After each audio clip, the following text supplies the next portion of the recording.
Assalamualaikum warahmatullahi wabarakatuh. Baik, pada video kali ini kita akan membahas topik tentang notasi Big O. Sebelum kita masuk ke notasi Big O, kita akan membahas sedikit tentang bagaimana algoritma yang baik itu, a good algorithm. Nah, diantaranya nanti salah satunya itu adalah efisiensi ya. Efisiensi dari segi kecepatan eksekusi program. Tentu materi berikutnya bagaimana menghitung running time dari program itu. Nah, dalam menghitung running time kita membutuhkan sebuah standarisasi. Nah, standarisasi tersebut itulah nantinya adalah notasi Big O. Kemudian yang terakhir nanti cara menghitung Big O itu sendiri. Oke, yang pertama, a good algorithm, sebuah algoritma yang baik.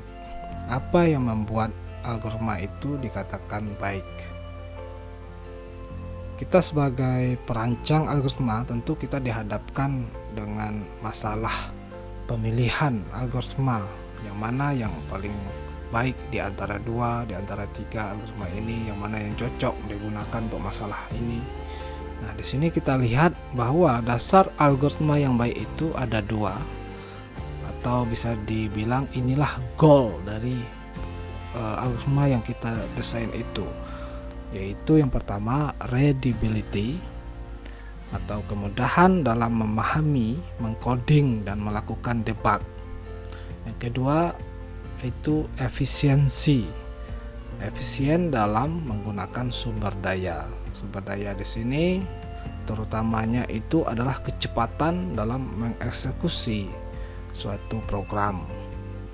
Selain itu juga sumber daya bisa jadi space ya, space penyimpanan atau ruang penyimpanan, bisa dibilang memori seperti itu. Nah, keduanya ini itu yang perlu kita perhatikan. Yang pertama itu, jika program yang kita rancang itu atau algoritma yang kita rancang itu berjalan cuman satu kali atau beberapa kali saja, maka kita harus mengutamakan readability, karena biaya yang diperlukan itu untuk algoritma yang kompleks itu akan membutuhkan biaya yang lebih mahal. Nah, kalau algoritma itu memiliki readability yang baik, mudah dalam mengcoding, mudah dalam melakukan debug, maka kita minimal akan menghemat cost atau biaya dalam membayar seorang programmer, katakanlah begitu. Nah, jika program itu digunakan berulang kali, memang programnya itu akan running untuk jangka panjang, maka kita akan mempertimbangkan efisiensi, kecepatan dalam mengeksekusi program itu, walaupun kita akan nantinya mengorbankan sebuah readability yang di atas ini. Maksudnya, tidak apa-apa kita mengorbankan kemudahan dalam mengcoding, dalam melakukan debug, asalkan algoritma yang kita rancang lebih cepat daripada hanya sekedar kemudahan mengcoding atau algoritma yang simpel itu.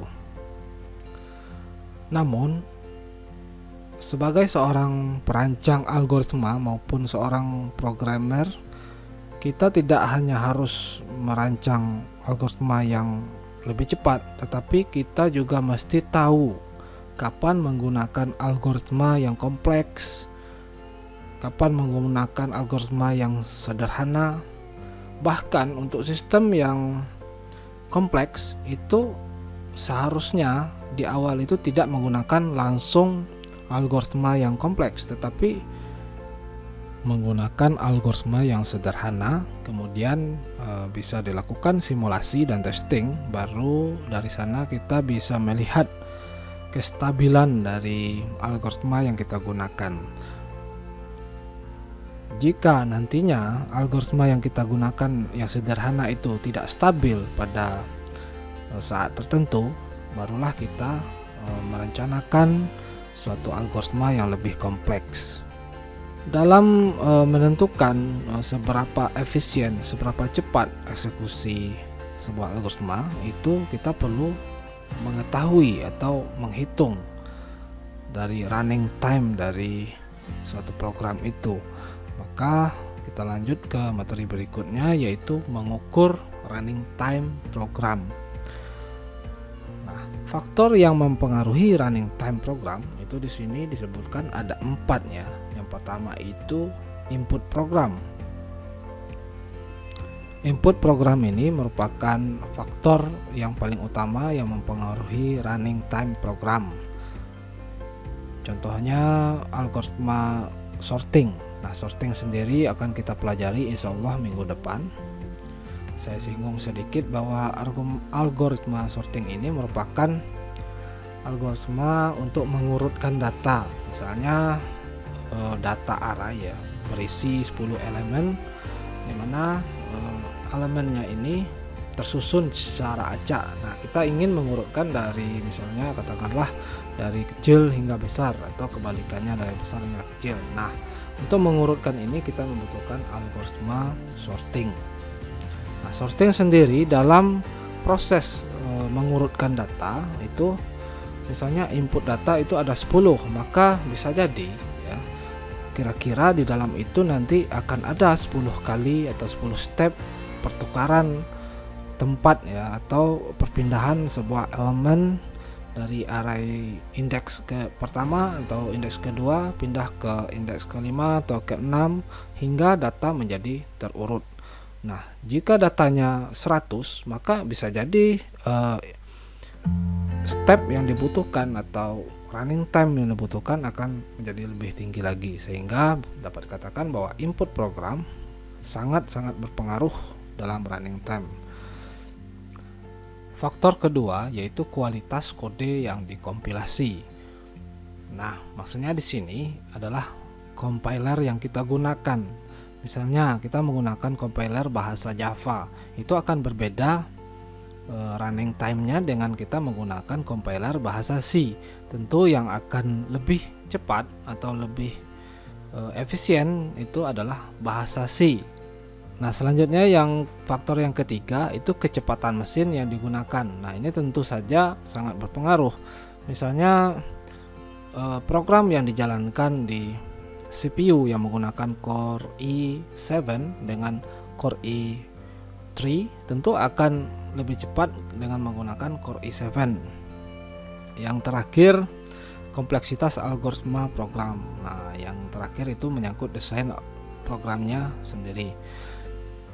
Berdasarkan faktor kedua yaitu tergantung compiler yang kita gunakan, kemudian faktor ketiga tergantung mesin yang kita gunakan, maka berarti kita tidak bisa menstandarisasi pengukuran berdasarkan waktu ya, berdasarkan unit waktu, misalnya dalam detik, menit, jam, hari dan sebagainya.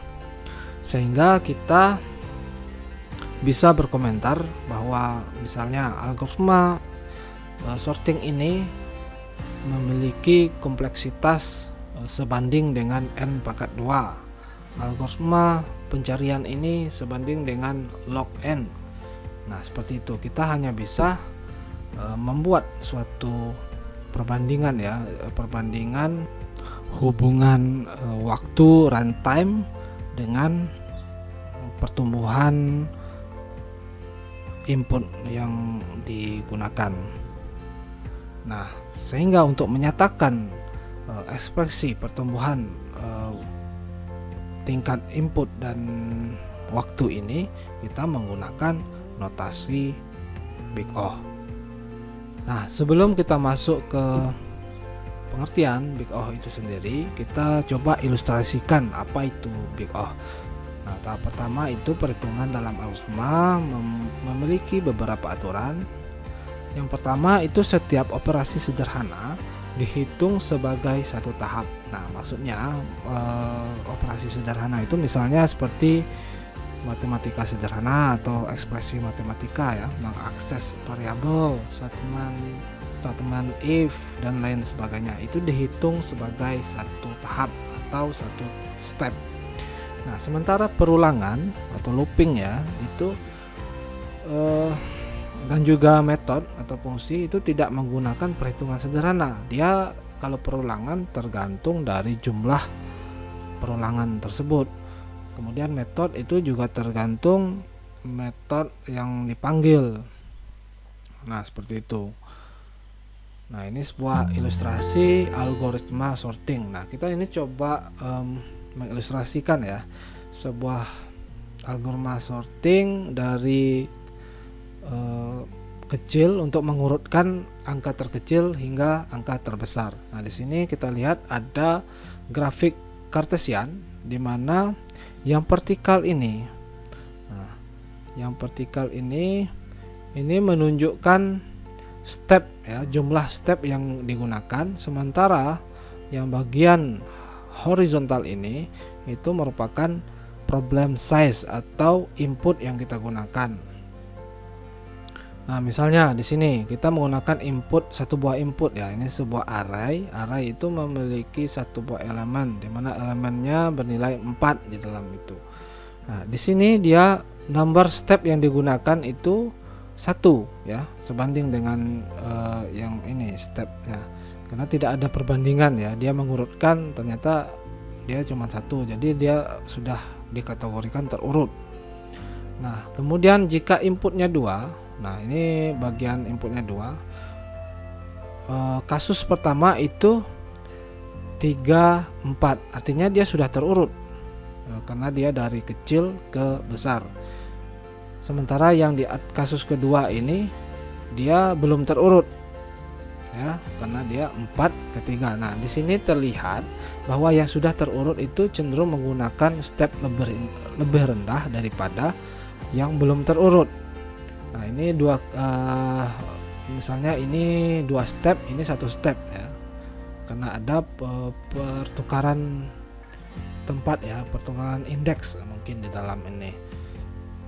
Nah, begitupun dengan seiring meningkatnya input, namun di sini kita lihat kalau yang sudah terurut dia cenderung agak menurun ya, menurun dari sini, menurun ke yang ini. Kemudian kalau kasusnya dia sangat tidak terurut, artinya dia urutannya terbalik, dia akan step yang digunakan atau tahap yang digunakan itu akan semakin tinggi. Nah, begitupun dengan 4 ini. Sehingga kita dapat coba kita tarik ya garis ini. Nah, garis dari yang inputnya 1, kemudian yang kedua ini yang batas atas ini merupakan worst case artinya kasus terburuk. Kasus terburuk dari algoritma sorting itu adalah keadaan di mana seluruhnya itu tidak ada di posisi seharusnya. Sementara di best case atau batas bawahnya ini artinya sebelum kita mengurutkan datanya sudah terurut duluan gitu ya. Kemudian yang di tengah-tengah ini adalah kasus rata-rata atau average case. Nah, ini artinya apa? Di dalam notasi asymptotik, batas atas ya, worst case dari sebuah penggunaan input terhadap algoritma itu disebut big O. Inilah yang disebut big O, worst case. Sementara yang batas tengah itu big theta. Nah, ternyata ada cara apa selain big O itu ada big theta, dan yang terakhir ada big omega. Nah, namun kenapa orang fokus ke big O? Nah, karena big O ini tentu saja dia menghitung maksimal dari input terhadap runtime, sementara kalau yang best case dia hanya menghitung kasus terbaiknya saja. Sementara worst case atau big O ini dia menghitung titik maksimum algoritma ini digunakan, sehingga untuk praktisi, untuk seorang programmer itu dia tidak memerlukan big theta, big omega, tapi dia cukup menggunakan big O sebagai analisis dari efisiensi algoritma ini. Oke, kita masuk ke pembahasan notasi big O ini ya. Nah, notasi big O sendiri itu cara bacanya seperti ini ya, yang di kutip merah ini, big O gitu, pakai H. Nah, tujuannya itu untuk menyatakan tingkat pertumbuhan fungsi dari sebuah hubungan input dan bagaimana hubungannya dengan waktu. Nah, ini misalnya running time itu disimbolkan TN dari program itu adalah big O n pangkat 2. Nah, cara bacanya big O n pangkat 2 atau cukup dengan O n pangkat 2. Maksudnya itu ada konstan positif C dan n ke 0 sedemikian sehingga n sama atau lebih dari 0. N 0 maksudnya. Sehingga T n kurang atau sama dengan C kali n pangkat 2. Nah, C kali n pangkat 2 ini adalah batas akhir yang kita sebut dari worst case-nya itu. Jadi bisa kita hitung bahwa TN ya, running time dari sebuah program itu kira-kira ya itu dari kurang dari atau sama dengan CN. Kalau sudah sama berarti dia sudah mencapai pada worst case, kasus terburuknya dari penggunaan suatu algoritma itu. Nah, ini kita coba masukkan angka ya. Misalnya untuk kasus big O n pangkat 2 ini, T n jika ke 0 ya, ini maksudnya yang indeksnya ya. Misalnya T ke 0 itu mempunyai running time atau stepnya itu 1. Kemudian ketika T 1 itu dia running time-nya itu 4. Nah, sehingga umumnya ini rumus umumnya itu dapat diketahui bahwa n itu n tambah 1 pangkat 2. Nah, diambil dari sini ya berdasarkan pola ini. Nah, misalnya kita isilah ini apa namanya? Misalnya n ini kita isi dengan 2 ya. Karena ini sudah 1, ini 2. Jadi n 2 sehingga jadinya gimana? 2 tambah 1 3 pangkat 2 jadinya 9. Ini sama dengan 9. Nah, sehingga jika T0 itu 1, T1 itu 4, maka T2 itu 9 dan seterusnya. T3 itu misalnya 3 tambah 1 4, 4 pangkat 2 16 terusnya. Jadi dia tingkat pertumbuhannya itu pangkat 2. Mulai dari 2 pangkat 2, 3 pangkat 2, 4 pangkat 2, 5 pangkat 2, sehingga jadinya dia akan grafiknya n pangkat 2. Kita lihat nanti grafiknya di slide berikut. Nah, maka kita lihat bahwa Tn adalah big O n pangkat 2 dengan n 0 sama dengan 1 dan C sama dengan 4. Untuk n lebih atau sama dengan 1 kita memiliki n tambah 1 pangkat 2 kurang atau sama dengan 4 kali n pangkat 2. Ini sama dengan ini ya, Tn kurang sama dengan Cn 2. Ini dia n tambah 2. Nah, untuk ini kenapa dia menyebutkan n lebih atau dengan sama dengan 1? Misalnya kita tidak definisikan ini, maka bisa jadi nanti n-nya 0. Kalau n-nya 0, maka kita coba n-nya 0 di sini. 0 tambah 1 pangkat 2 1, 4 n-nya 0 lagi, 4 kali 0 0 pangkat 2 0. Maka dia akan salah di sini ya. 1 kurang atau sama dengan 0 itu definisi yang salah. Makanya dia mendefinisikan sini bahwa n itu harus ya lebih atau sama dengan 1. Nah, nilai big O ini sendiri ya itu sudah di grading ya ibaratnya ya. Tadi kita lihat O n pangkat 2 itu grafiknya akan seperti ini ya, grafiknya akan menjadi seperti ini. Yang ini misalnya kita beri input 4, nanti hasilnya 5 pangkat 2 jadi 25, terus 6 7 pangkat 2 49. Dia terus akan semakin nambah inputnya elemennya ke sini, dia operasinya akan nambah ke atas gitu ya. Nah, begitupun juga dengan O2 n pangkat n. Nah, di sini kita lihat backgroundnya ya. Semakin kalau backgroundnya di hijau ini semakin mendatar di sini, ya. Semakin mendatar artinya elemennya semakin banyak bertambah, operasinya, tingkat pertumbuhan operasinya sedikit saja, ya. Artinya algoritma ini baik gitu ya. Di sini kita lihat yang hijau ini excellent, ini artinya algoritma log n dan konstan 01 dia itu termasuk excellent, artinya termasuk algoritma yang baik. Nah, kalau algoritma ON itu masih termasuk kategori good ya. Fair, maaf, termasuk dari kategori fair, masih bisa digunakan ya.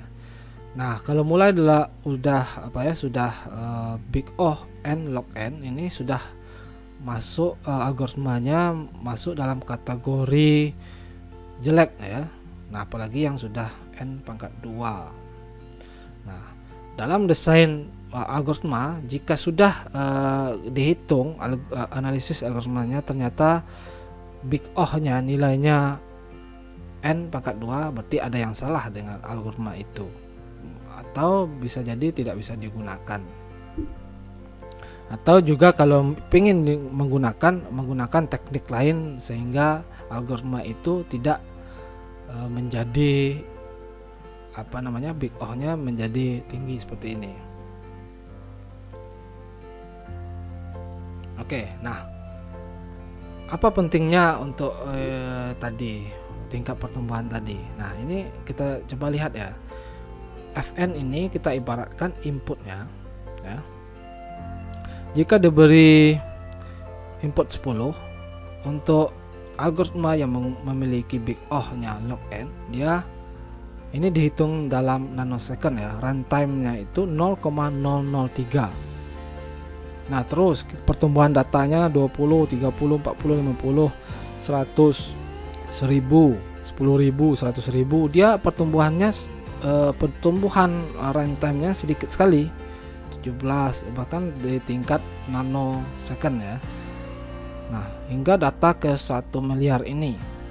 Nah, bandingkan dengan yang algoritma yang memiliki big O(n), dia untuk data 1 miliar untuk prosesnya membutuhkan waktu 1 detik. Nah, bandingkan lagi ke samping ini, n log n, dia membutuhkan 29 detik. Bayangkan Anda browsing di Google itu, mencari sebuah keyword ya, menunggu selama setengah menit. Tentu ini sudah tidak efisien lagi ya, apalagi yang n pangkat 2 ini. Dengan data 1 miliar ini ya, 1 miliar data, kita membutuhkan waktu running time-nya 31,7 tahun. Begitu pentingnya kita untuk mendesain algoritma yang memiliki big O lebih baik ya, memiliki big O log n ya. Nah, apalagi yang 2 pangkat n ini sudah tidak mungkin dihitung lagi untuk data yang 1 M ini. Nah, mungkin kita bisa contohkan untuk menghitung algoritma. Nah, di sini kita buka NetBeans ya. Bagi yang mau mengikuti silakan disalin saja ya, di pause saja ininya. Nah, saya menggunakan 2 buah library untuk menghitung waktu ya. Library java.time dan instant, kemudian java.time.duration. Di sini saya ingin menghitung algoritma perulangan ini ya, for. Kita ketahui bahwa for itu dia memiliki big O pangkat n ya. Kenapa dia pangkat n? Karena dia ini perulangannya itu sebanyak tergantung dalam ini. Berarti dia tergantung n ya, dia tergantung variabel gitu ya. Nah, misal kita beri ya. Misalnya kita beri inputan dia apa istilahnya perulangannya sebanyak 100 ya. Kita coba run gitu ya. Maka kita membutuhkan waktu running sebanyak 8 ya. Kita coba salin dulu 8 ke Excel ya. 8 kali 8. Ini kita menghitungnya dalam milisecond atau milidetik. Nah, inputnya 100, N nya 100, waktu runtime nya 8. Kita coba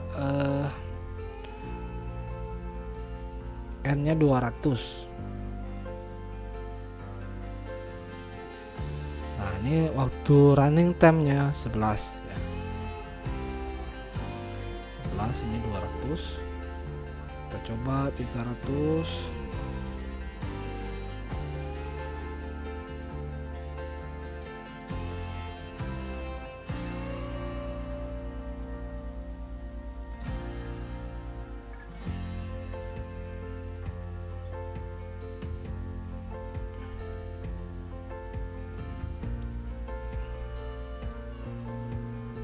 Coba sebanyak sampai 500 saja ya. 400 misalnya. Waktu yang dibutuhkan 17. Oke.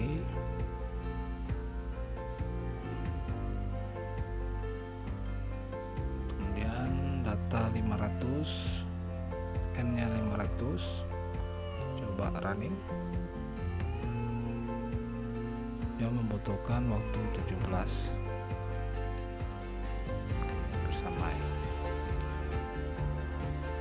Nah ini kita coba bikin grafiknya ya. Insert chart ya, line. Nah grafiknya akan seperti ini ya. Nah, kita tahu grafiknya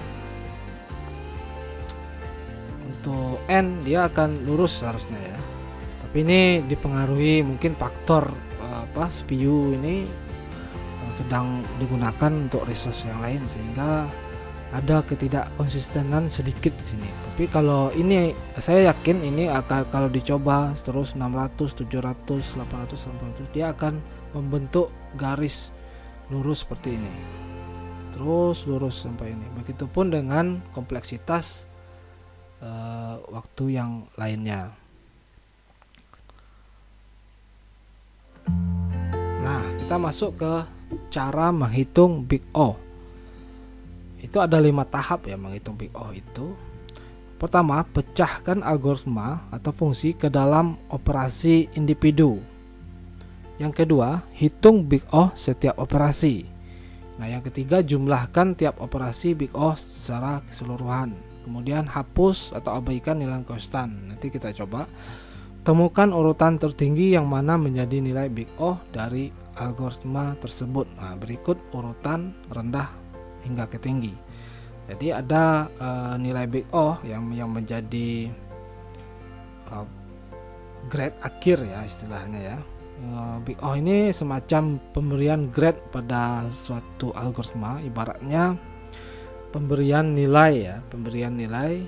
Misalnya mahasiswa itu bisa mendapatkan nilai A, berarti baik ya, sangat baik ya istilahnya. Di bawah itu ada B, di bawahnya lagi ada C ya, seterusnya sampai E.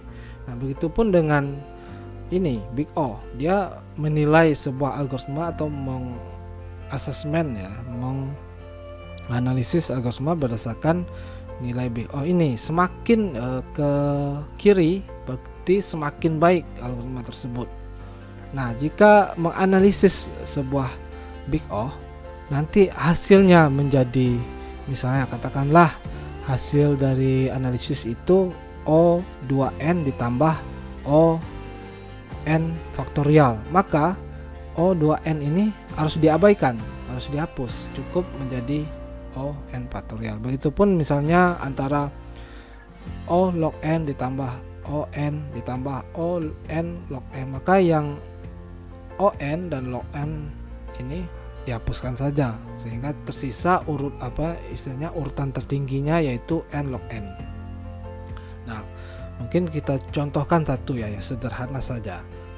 misalnya contoh menghitung constant time O1 ya. Ini menghitung big O dari metode penjumlahan. Ini penjumlahan sederhana ya, mungkin kita besar ya. Ini misalnya step pertama itu kita pecah menjadi operasi individu. Nah, operasi individu ini kita pecah. Ini ada, kita pertama itu ada input ya, 2 buah. Misal kita hitung ini sebagai operasi individu, maka inputnya ini 1. Kemudian operasi individu kedua, angka 2 gitu ya. Kemudian berikutnya menghitung assignment total, yaitu diambil dari angka 1 ditambah angka 2, maka dihitung 1 operasi individu. Kemudian mengembalikan nilai total ya, hitung total, itu dihitung 1. Nah, kemudian step kedua, hitung big O dari tiap operasi individu. Nah, kita hitung big O dari masing-masing individu ini. Kita tahu bahwa angka 1 ini big O-nya adalah O1. Dari mana dapat O1? Itu karena dia hanya digunakan sekali ya, konstan istilahnya. Dijalankan sekali, dia tidak diulang lagi, berarti dia konstan O1. Begitupun dengan yang lainnya, itu akan dihitung O1 semua. Sehingga keempat-empatnya O1. Setelah itu tahap ketiga, jumlahkan semua nilai big O. Maka kita jumlahkan O1 tambah O1 tambah O1 sebanyak 4 kali ini, maka dapatlah hasilnya O4. Nah, maka step keempatnya abaikan nilai konstan. Nah, sebenarnya O4 ini kita lihat. Nah, O4 ini sebenarnya 4 kali O1. Kita harus mengabaikan konstan, yaitu mengabaikan 4. Maka kita coret 4, maka tinggallah O1. Jadi nilai big O dari sebuah fungsi ini, sebuah metode penjumlahan ini adalah O1. Oke, nah contoh berikutnya lagi yaitu linear time atau ON tadi ya. ON tadi itu yang perulangan itu. Nah, kita step awal lagi yaitu kita pecah ya, pecah sebagai individu. Jadi ada 1 ini deklarasi nilai ya dengan assignment nilai ini array, kemudian for int. Nah, kemudian ada yang di dalam for ini kita pecah juga menjadi 1 individu, operasi individu. Kemudian ini juga kita pecah. Setelah itu step keduanya kita beri nilai big O masing-masing. Tentu yang pertama ini konstan karena dia sekali saja dijalankan O1 gitu ya. Nah, untuk for karena dia berulang sebanyak nilai length kali ya. Jadi selama i kurang dari nilai length, dia akan diulang, maka dia kompleksitasnya n. Kemudian di dalam for ini dia 1 ya, karena dipanggil di dalam i ini, walaupun dia dalam n, nanti kita dikalikan dengan n ini. Kita lihat nanti ini 1 juga, maka yang for ini on ini akan menjadi faktor kali dari dalam ini. Jadi on dikali O1 tambah O1, maka dapatlah O2n ya. Nah, untuk step karena konstan ini cenderung diabaikan, harus diabaikan, maka kita coret saja 2 itu, maka hasilnya adalah on ya. Nah, ini gimana? Ya kita tambahkan, jumlahkan. Jadi jumlahkan di sini O1 ditambah on. Nah, prinsip kelima tadi bahwa jika ada hasilnya berupa penjumlahan begini, kita harus mengabaikan yang di bawah, order di bawahnya. Jadi kalau kita lihat maksimal di sini adalah on, maka yang kita coret adalah O1 ya. Nah, ini kita lihat dari di sini tadi ya, jika ada O1, ada on, maka kita harus mengutamakan urutan tertinggi. Ya, urutan yang terendahnya harus kita abaikan. Paham ya? Mungkin nanti bisa tanya ya, silakan ya bertanya jika masih ragu.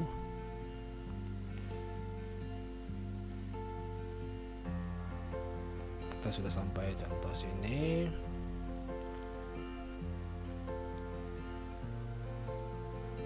Nah, jadi sehingga hasil akhir dari big O dari fungsi atau metode for ini itu adalah O n atau big O n.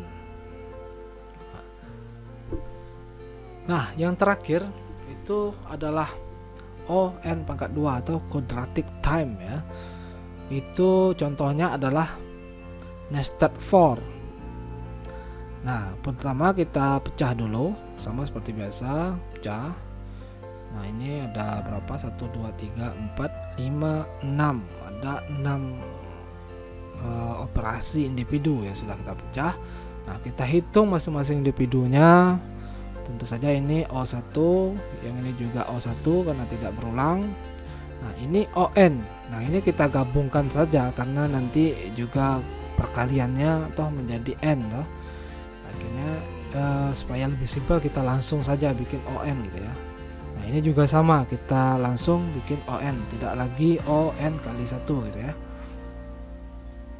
Nah, karena ini for yang ini di dalam for yang di luar ini, maka dia operasinya bukan tambah tetapi kali ya. Jadi seperti ini, ON dikali ON. N dikali N tentu N pangkat 2. Jadi big O dari for nested for ini adalah ON pangkat 2. Nah, yang di atas ini kita tambahkan, jadi sebenarnya O2 ya. O2 itu akan disederhanakan menjadi O1 juga karena konstannya tadi sudah kita sepakati bahwa konstan itu dihilangkan ya. O1 tambah O1 sama dengan 2, jadi O1 ya. Kita hilangkan konstannya.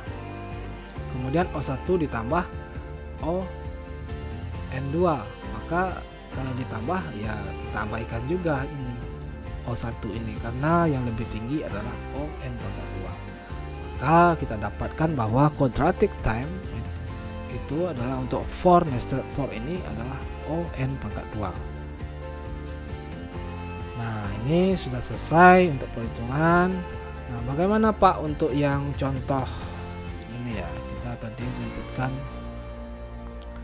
ada log n dan n log n. Gimana contoh log n dan log n? Ini belum bisa kita bahas. Kenapa? Karena ini menyangkut teknik recurrence ya. Sementara untuk contohnya di sini itu menggunakan Marquez sort. Nanti saya berencana untuk menjelaskannya ketika materi recurrence atau divide and conquer ya, divide and conquer, karena contohnya berkaitan dengan itu. Kalau dijelaskan sekarang, saya yakin rata-rata dari saudara sekalian semua akan menjadi bingung karena belum mengerti konsep recurrent itu sendiri. Recurrent itu sendiri singkatnya itu adalah sebuah metode yang memanggil dirinya sendiri. Nah, itu sangat menarik nanti itu untuk dipelajari ya. Oke, saya rasa untuk materi Big O kita cukupkan sampai di perhitungan quadratic time dulu. Untuk tugas ada di halaman terakhir slide, silakan dikerjakan. Saya akhiri dulu. Assalamualaikum warahmatullahi wabarakatuh.